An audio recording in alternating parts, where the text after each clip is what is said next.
Renforcez naturellement votre système immunitaire. Donc ceci est un guide complet pour comprendre et stimuler vos défenses naturelles à travers une approche holistique et des méthodes accessibles à tous. Donc je suis Alain Bellost, expert en santé cellulaire, fondateur de la méthode Les 4 piliers de la pleine santé, que sont la géobiologie, la bioénergie, la gestion du stress et des émotions, et la nutrition anti-inflammatoire. Alors, notre parcours vers une immunité renforcée.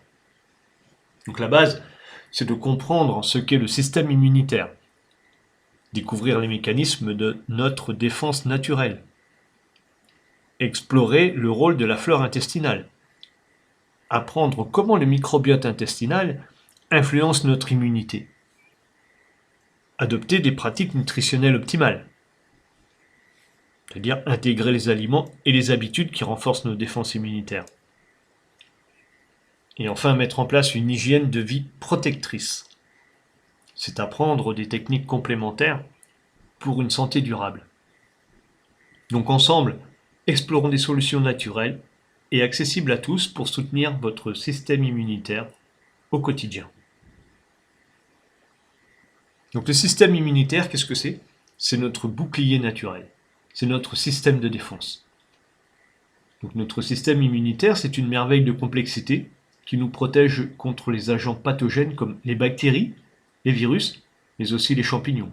Et j'ajouterai les levures. C'est une véritable armée intérieure travaillant sans relâche pour maintenir notre équilibre physiologique.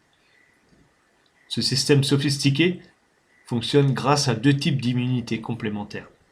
Nous avons l'immunité, on va dire, innée, donc elle est non spécifique, c'est celle qui est présente à la naissance, lorsque l'on vient au monde par voie basse, donc lorsqu'on passe la flore vaginale, on récupère une immunité.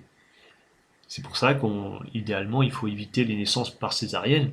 Bon, on y a recours lorsque c'est indispensable. Et enfin, on a aussi l'immunité acquise. Elle est spécifique et on va la développer tout au long de notre vie. Alors, les composants essentiels de notre système immunitaire, ça va être des globules blancs, des ganglions lymphatiques qui vont venir nettoyer le sang, les muqueuses. Alors les muqueuses, c'est composé en très très grande partie d'eau, donc il faut penser à boire suffisamment d'eau. Et puis on va voir nos lymphocytes B, qui sont notre mémoire immunitaire et qui peuvent engendrer parfois des maladies auto-immunes. Donc la mémoire immunitaire, c'est notre protection durable. Donc cette mémoire immunitaire, c'est un mécanisme fascinant qui nous permet de nous défendre très efficacement contre les agents pathogènes déjà rencontrés. Au fur et à mesure qu'on va rencontrer ces agents pathogènes, notre immunité va les garder en mémoire et savoir les combattre à l'avenir. Lorsque notre corps rencontre un pathogène, les lymphocytes B produisent des anticorps spécifiques.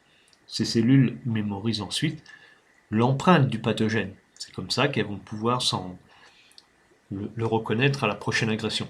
Et donc ça permettra une réponse plus rapide et plus efficace lors de l'exposition ultérieure à cet agresseur. Cette capacité d'adaptation et d'apprentissage est ce qui rend notre système immunitaire si remarquable. Renforcer cette mémoire naturellement, c'est offrir à notre corps les ressources nécessaires pour maintenir les cellules en parfait état de fonctionnement. Donc, ensuite, le microbiote intestinal, c'est ce qu'on appelle notre second cerveau, et surtout notre second cerveau immunitaire. Donc il faut avoir une diversité microbienne. Il faut savoir qu'on a plus de 100 000 milliards de bactéries bénéfiques qui cohabitent dans notre intestin. Alors il y en a des bénéfiques, il y en a des moins bonnes, et c'est un équilibre. Tout s'équilibre toujours dans la vie. Et ça forme un écosystème dit complexe, mais il est essentiel à notre santé. Il a une fonction de barrière, notre microbiote intestinal. Cette fameuse flore intestinale équilibrée, elle forme une barrière protectrice contre les agents pathogènes, et globalement, elle renforce notre immunité. Donc il y a un équilibre systémique. Si on crée un déséquilibre de notre microbiote, ça peut favoriser la dépression, l'anxiété, diverses maladies inflammatoires dites chroniques, c'est-à-dire une inflammation continue. Il faut bien respecter notre axe intestin-cerveau. Le microbiote influence notre humeur, notre gestion du stress, notre santé mentale, via la production de ce qu'on appelle des neurotransmetteurs. 65 à 90% des neurotransmetteurs, des vitamines, des hormones, enfin, plus des hormones que des vitamines, prennent naissance dans ce qu'on appelle le tractus intestinal, puis remontent dans notre cerveau par le nerf vague. Donc, il faut bien prendre soin de notre deuxième cerveau, c'est fondamental pour maintenir un système immunitaire performant. Alors, il y a aussi la nutrition immunostimulante, donc l'équilibre acido-basique. Globalement, j'invite toujours les gens qui me posent des questions à aller vers une nutrition anti-inflammatoire. On aura l'occasion de revenir sur ce qu'est une nutrition anti-inflammatoire. La base déjà, c'est de manger des aliments qu'on appelle alcalinisants, c'est-à-dire que ça fait remonter le pH dans le corps. Il en faut 70%. Chaque jour, on doit manger 70% d'aliments alcalinisants et 30% d'aliments acidifiants. Pourquoi en prendre quand même 30% vu que c'est acidifiant? Parce qu'ils sont indispensables à la vie. Alors, dans les aliments alcalinisants, on va retrouver les légumes frais, notamment tout ce qui est légumes verts à feuilles. Il faut savoir que la couleur verte des légumes est apportée par la chlorophylle. Et ce qui donne la couleur verte à la chlorophylle, c'est le magnésium, un atome de magnésium. Et donc le magnésium, il est indispensable pour fixer le calcium. Donc quand on va prendre des légumes frais, on va fixer du calcium qui va faire remonter notre pH sanguin. Et donc on va être en meilleure santé. C'est la première chose. On amène du calcium, souvent de la vitamine C et du magnésium, en mangeant des légumes frais. Et surtout des légumes verts. Ensuite, il y a les fruits. Alors surtout les baies riches en antioxydants, ce qu'on appelle des anthocyanes. Donc tout ce qui va être fraises, mûres, myrtille, le raisin. La myrtille étant à mon avis le meilleur. On a plus d'antioxydants dans une myrtille que dans une cuillère à soupe de miel. On peut prendre des céréales complètes. La céréale qui n'est pas complète, c'est une céréale raffinée. C'est comme si on mangeait du sucre blanc. C'est un poison. Donc j'ai mis quinoa, les pâtes complètes, le riz complet. Ensuite, il y a les légumineuses. Les lentilles, les pois chiches qui sont les plus connus. On a aussi certains haricots. Et puis on va avoir les oléagineux. Alors j'ai bien mis non salé.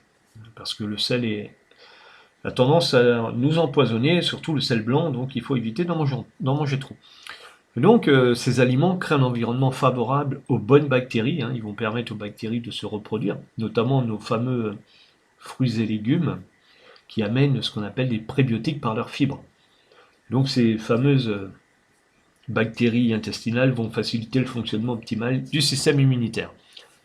Bon, globalement, les aliments acidifiants, donc c'est ce qu'on appelle des acides aminés, donc des protéines dont on a besoin pour fabriquer le corps, et surtout du muscle. Et puis les acides gras. Donc acide aminé c'est acide gras c'est acide, mais c'est essentiel pour le fonctionnement du corps. Donc les viandes rouges, il faut éviter d'en manger en excès, mais on en a besoin.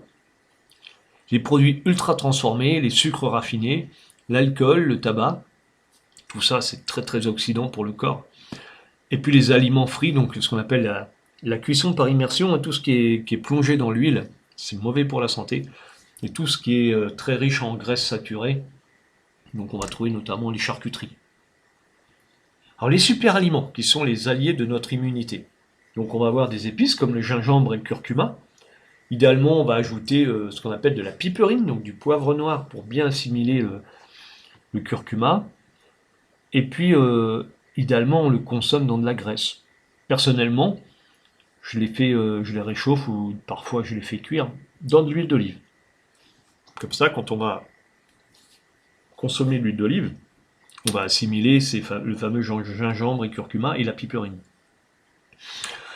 En deuxième famille de super aliments, on va ce que je disais tout à l'heure, les anthocyanes, donc les baies et les fruits rouges, qui sont très très riches en antioxydants, en vitamine C.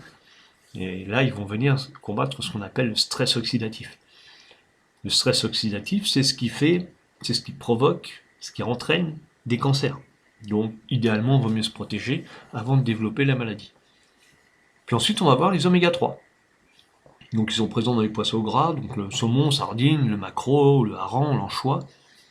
On va en trouver aussi des oméga 3 dans les crevettes, dans les moules, tout ce qui est crustacé. On en trouve dans des graines comme le chia et puis dans les noix. Mais on trouve aussi des oméga 6. Alors faut pas consommer des noix en excès, mais un peu c'est bon pour la santé.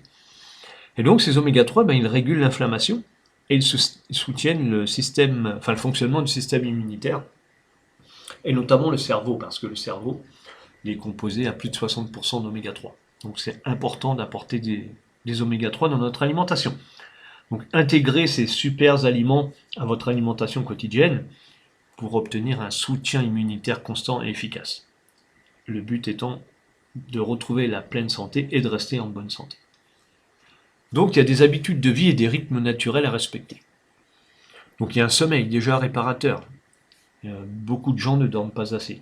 Idéalement, il faut dormir entre 6 et 8 heures, avec ce qu'on appelle un sommeil régulier dans une chambre fraîche, sombre. Bon, je vais pas vous apprendre tout ça, maintenant on commence à le connaître, être bien dans le noir. Et donc pourquoi? Parce que pendant le sommeil, le corps il produit des cytokines, donc qui sont des molécules essentielles à la défense immunitaire. Donc ça c'est important. On ne peut pas être en très bonne santé si on ne dort pas assez.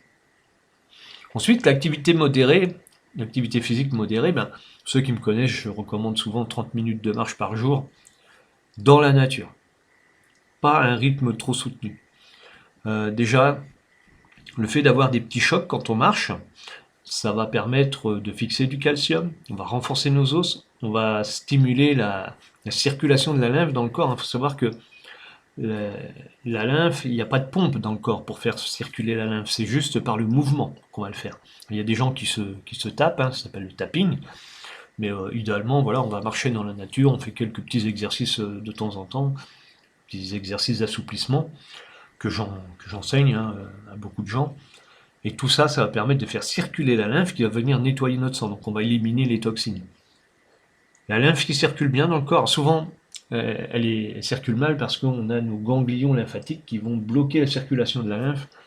Et là, après, les toxines vont s'accumuler. Et là encore, on va pouvoir aller vers des problèmes de santé type cancer. Donc, il faut bien favoriser la circulation de la lymphe, c'est important. Ensuite, l'exercice en extérieur, ça nous vide la tête. Et ça nous permet aussi de nous recharger en magnétisme. Il faut savoir qu'on a des champs magnétiques, les champs électromagnétiques à la surface de la Terre. Donc les champs magnétiques, ce sont les réseaux diagonaux, donc le Curie ou le grand diagonal. Et le fait de les traverser, quand on va aller marcher dans la nature, on va renforcer notre magnétisme. Donc, un meilleur fonctionnement du corps. Je vous rappelle que nous sommes des êtres électromagnétiques. Ensuite, une chose qu'il faut que je vous rappelle quand même, c'est que l'exercice trop intensif, quand on fait trop d'exercices, ça peut être oxydant. Ça peut affaiblir notre immunité. Donc voilà, il faut faire attention. Les sportifs de haut niveau, c'est des vraies machines, et en fait, très vite, ils ont des problèmes de santé. On ne vieillit pas en bonne santé quand on est sportif de haut niveau. Donc gestion du stress et des émotions, ça c'est important. Il faut savoir que le stress va libérer du cortisol qui va affaiblir notre immunité. Donc, on a des petits exercices, on peut pratiquer des exercices respiratoires, de la méditation, le yoga. Il y a plein de petites choses comme ça, il y a 20, 30, 40 exercices qu'on peut faire, il suffit d'en connaître 3 ou 4 et ça suffit bien. Mais une chose importante, c'est que tous les exercices ne correspondent pas à tout le monde. Nous sommes des êtres uniques, donc chacun a besoin de connaître 3 ou 4 exercices, mais qui ne vont pas forcément être les mêmes que le voisin. Et ensuite, boire en conscience. Il faut penser à s'hydrater, on ne boit pas assez. Je vous rappelle qu'on est censé boire 30 ml d'eau par kilo. Quelqu'un qui fait 100 kg, c'est 3 litres d'eau. Donc c'est important. Et surtout, boire tout au long de la journée, pas seulement quand on a soif. Il faut penser à boire régulièrement. C'est des habitudes à recréer. Ça fait partie des habitudes de vie et surtout... c'est une hygiène de vie de savoir boire de l'eau. Et de l'eau seule. Idéalement, on ne met pas de théine, pas de caféine. Donc pas de thé, pas de café. On prend l'eau telle que, on ne met pas de sucre, les sirops, tout ça, l'alcool, on n'en met pas dedans. Ça ne nous hydrate pas. Alors, la micronutrition, c'est un soutien ciblé à l'immunité, effectivement. Faut penser à amener suffisamment de vitamine C. La vitamine C nous aide à fabriquer du collagène, hein, avec le soufre organique. Donc de la vitamine C, donc type agrumes, le meilleur étant le citron, je pense, parmi les agrumes pour apporter la vitamine C, parce qu'il est alcalinisant, contrairement aux autres agrumes qui sont acidifiants. Les kiwis, les poivrons, surtout les poivrons rouges, qui vont renforcer la production de globules blancs. Globalement, c'est la vitamine C, hein, qui renforce la production de globules blancs.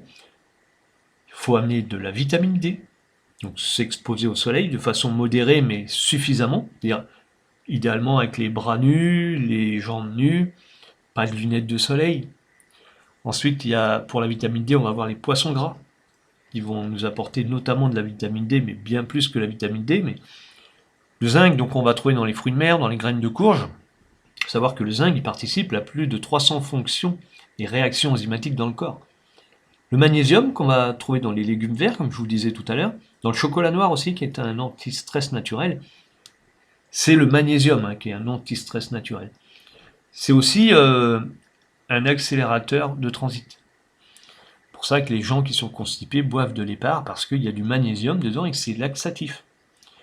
Et donc très très important de manger des légumes verts, parce qu'on va amener du magnésium et des fibres qui vont permettre de nourrir les bonnes bactéries qu'on a dans le côlon et leur permettre de se reproduire. Ces fameuses bonnes bactéries, c'est ce qu'on appelle des probiotiques, donc on va pouvoir apporter par les yaourts, par la choucroute, par les fromages, hein.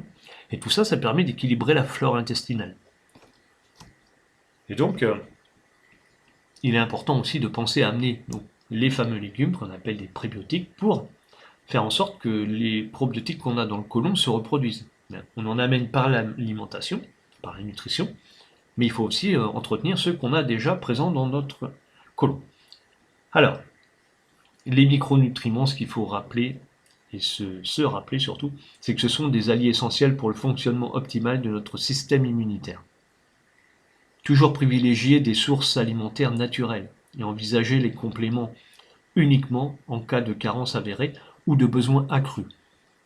Ce que je veux dire par là, c'est que on n'a pas besoin d'être constamment sous complément alimentaire. Pas toute l'année. Le complément alimentaire, c'est une béquille pour rétablir l'équilibre d'un terrain.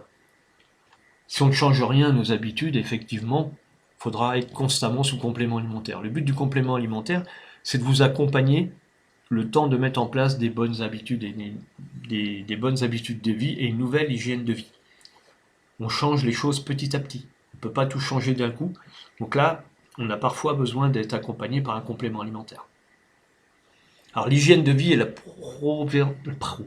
prévention quotidienne. Donc l'hygiène, notamment les mains, hein. On a beaucoup de bactéries sur les mains. Maintenant, on a des bactéries partout. Et on est tellement dans un environnement aseptisé que dès qu'on va être en contact d'une bactérie pathogène, on risque de se choper un petit problème de santé. Donc, c'est pas génial. Ensuite, il faut vivre dans un environnement sain. Donc, prenez l'habitude d'aérer votre domicile, votre logement, 10 minutes par jour, minimum. Ce serait encore mieux faire 10 minutes matin et 10 minutes soir. Même en hiver, hein, il faut penser à aérer. Il faut renouveler l'air qu'on a dans nos habitations. Parce que c'est de l'air qu'on a utilisé pour respirer. Donc il est chargé de bactéries, de champignons, de microbes. Et donc si à chaque fois on réinspire cet air-là, on s'en va petit à petit vers des problèmes de santé. Et surtout, il y a beaucoup de molécules toxiques pour la santé dans notre environnement, notamment les produits ménagers, qui sont très très agressifs. Idéalement, il faudrait utiliser des produits naturels. Et puis la sécurité alimentaire, il faut adapter une hygiène alimentaire rigoureuse, donc se laver les mains, laver les fruits, les légumes. Attention, toutefois, ne lavez pas les œufs. On ne lave pas les œufs. Parce que si on commence à laver les œufs, les frotter, on va enlever une couche de protection. Et les œufs contiennent en moyenne 40 bactéries. Hein, le poulet contient 40 bactéries. Donc l'œuf, il sort, on va dire, par le trou de balle, si je puis dire, excusez-moi l'expression, mais donc il va être en contact d'une zone très souillée. Donc il faut qu'il y ait cette protection qui reste sur l'œuf. Il y a des gens, lorsqu'ils cassent un œuf, mettons pour faire une omelette ou un gâteau, s'il y a un petit bout de coquille qui tombe dans la préparation, vont aller le chercher avec la coquille. Non, surtout pas. Vous amenez directement les bactéries dans votre préparation. Quand c'est comme ça, on prend une cuillère, quoi. Alors, la sécurité alimentaire, respecter la chaîne du froid, c'est important pour éviter tout ce qui est contamination. Il faut savoir que ces gestes simples constituent une première ligne de défense efficace contre de nombreux agents pathogènes. Les bactéries qu'on a le moins de difficultés à combattre, c'est celles qu'on n'ingère pas. Alors on a des techniques complémentaires. Une qui est très intéressante, l'aromathérapie, ce qu'on appelle les huiles essentielles. Et de plus en plus, on utilise en complément de l'aromathérapie les hydrolats. Ça, j'aurai l'occasion de vous en reparler dans une autre vidéo. Toujours dans le but de respecter des équilibres yin et yang. Ça, c'est très, très connu dans la médecine traditionnelle chinoise. Donc l'aromathérapie a plutôt une connotation de yang, alors que l'hydrolat, c'est l'hydrolathérapie qu'on appelle ça, c'est le yin. Donc voilà, pour un équilibre, il faut penser aux deux produits. Alors, l'aromathérapie, donc elle offre des solutions naturelles puissantes pour renforcer notre immunité et nous prévenir des infections. Encore faut-il connaître quelles huiles nous correspondent et puis savoir les utiliser. Moi, je vais vous inviter à les utiliser uniquement en olfaction. C'est le seul moyen qui est autorisé en Angleterre et c'est le plus sûr. Vous n'allez pas vous intoxiquer avec une huile essentielle si vous la respirez. Si elle est agressive pour les muqueuses, aussitôt vous allez enlever votre nez de sur le flacon. Si vous l'ingérez, les dégâts peuvent être, je dirais, très très dommageables et surtout irréversibles. Si vous la mettez sur la peau, c'est pareil, si vous mettez une huile toxique sur la peau, elle va entrer en profondeur dans votre corps, parce qu'elle se déplace dans la graisse, c'est une huile, hein, donc dans les corps gras, et elle va aller en profondeur dans le corps, et là, pareil, il peut y avoir des dégâts sur des organes qui sont irréversibles. Donc, on la respire uniquement, c'est bien mieux. Alors, bon, dans les immunostimulantes, on va voir le ravinsara, l'arbre à thé, qu'on appelle le titri, il y a l'eucalyptus, et moi j'en ai mis une que je recommande à tout le monde, j'aurais pu le mettre en majuscule, c'est le romarin à cinéole. Uniquement celui-ci, pas le verbenone, le cinéole. Il est très très efficace. Quand on va le respirer, on va diminuer l'inflammation cérébrale, l'inflammation cognitive, c'est-à-dire l'inflammation du cerveau. Nous avons quasiment tous des cerveaux inflammés. Quand vous allez respirer le romarin à cinéole, vous allez voir qu'on peut faire des miracles dans le corps et surtout dans le cerveau. Vous allez récupérer des fonctions cognitives qui sont altérées. Ensuite vient la cohérence cardiaque. Donc ce sont des techniques anti-stress relativement efficaces. Tout ce qui est respiratoire permet de baisser le stress. Alors je vous en ai mis une là, une méthode qu'on appelle la 365, donc 3 séries par jour. On fait 6 respirations par minute, c'est-à-dire 5 secondes d'inspiration profonde et 5 secondes d'expiration. Et on fait des sessions de 5 minutes. Donc voilà, c'est simple à faire. C'est des choses qu'il faut ancrer dans notre nouvelle hygiène de vie, dans nos nouvelles habitudes. Et c'est facile à faire. On peut faire ça au bureau, on peut faire ça dans les transports, on peut faire ça à la maison. Alors, quand je dis dans les transports, c'est plutôt dans les transports en commun. Commencez pas à vous concentrer sur des respirations de cohérence cardiaque quand vous conduisez la voiture. Parce que vous risquez de perdre un petit peu votre vigilance. Parce que vous allez vous concentrer sur ce que vous faites, sur vos respirations. Donc voilà, après, bon, il existe des applications gratuites sur les smartphones, mais on peut très bien le faire comme ça, prendre d'habitude. Au début, on se concentre un peu et après, ça devient naturel. Alors, un plan d'action pour une immunité renforcée. Donc moi, je vous invite dès aujourd'hui à augmenter votre consommation de fruits et légumes colorés. Ça, c'est important. Donc, des légumes verts et des fruits rouges. Rouge, bleu, noir, voilà, surtout des baies. Donc, commencez la pratique de la cohérence cardiaque, si vous pouvez, un petit peu, pour vous entraîner. Et commencez à aérer votre habitation, votre lieu de vie, 10 minutes, si possible, matin et soir. Dans la semaine, donc, vous allez pouvoir commencer à essayer d'aller marcher. si possible quotidiennement. 30 minutes, c'est pas mal, hein, ça peut être suffisant. Réduisez progressivement aussi les aliments ultra transformés. Quand on ne sait pas si les aliments sont ultra transformés, ben, idéalement on regarde les étiquettes. Si on a plus de 5 ingrédients, ben, on évite de les prendre parce que c'est qu'ils sont ultra transformés. Et essayez d'avoir une petite routine de sommeil régulière. Se coucher de bonne heure, c'est possible, pour avoir nos 7 heures de sommeil, mais surtout se coucher à horaire régulier et avoir fini de manger au moins 2 heures avant de se coucher, c'est important. Que la digestion soit faite pour pas venir perturber notre sommeil. Il faut savoir que quand vous vous couchez, et idéalement, il ne faudrait pas se coucher après 23 heures parce que c'est là qu'on a notre premier cycle de sommeil profond. C'est en début de nuit et c'est le plus important. Et puis, si vous pouvez, ben, dans le mois, c'est-à-dire vous donnez un mois pour démarrer tranquillement des nouvelles habitudes alimentaires. 3 super aliments à ajouter dans votre alimentation. Enrichir votre microbiote avec des aliments fermentés et lacto-fermentés.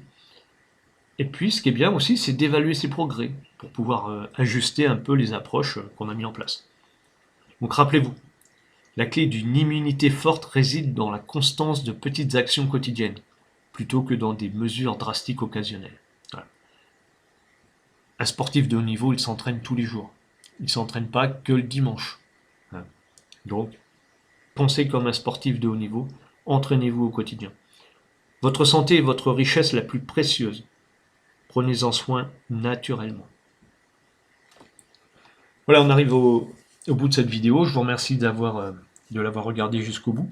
Ensemble, changeons des vies. Donc, partagez cette vidéo. Pensez à la liker. Vous pouvez mettre des commentaires. Je réponds à tous les commentaires. Si vous voulez aller plus loin, vous avez un petit QR code là sur cette slide. Et vous pouvez le flasher avec votre téléphone. Vous arriverez sur mon agenda électronique et vous pourrez prendre rendez-vous. Je vous offre un échange de 30 minutes.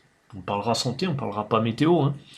On parlera santé, on parlera ce que vous aimeriez transformer dans votre vie.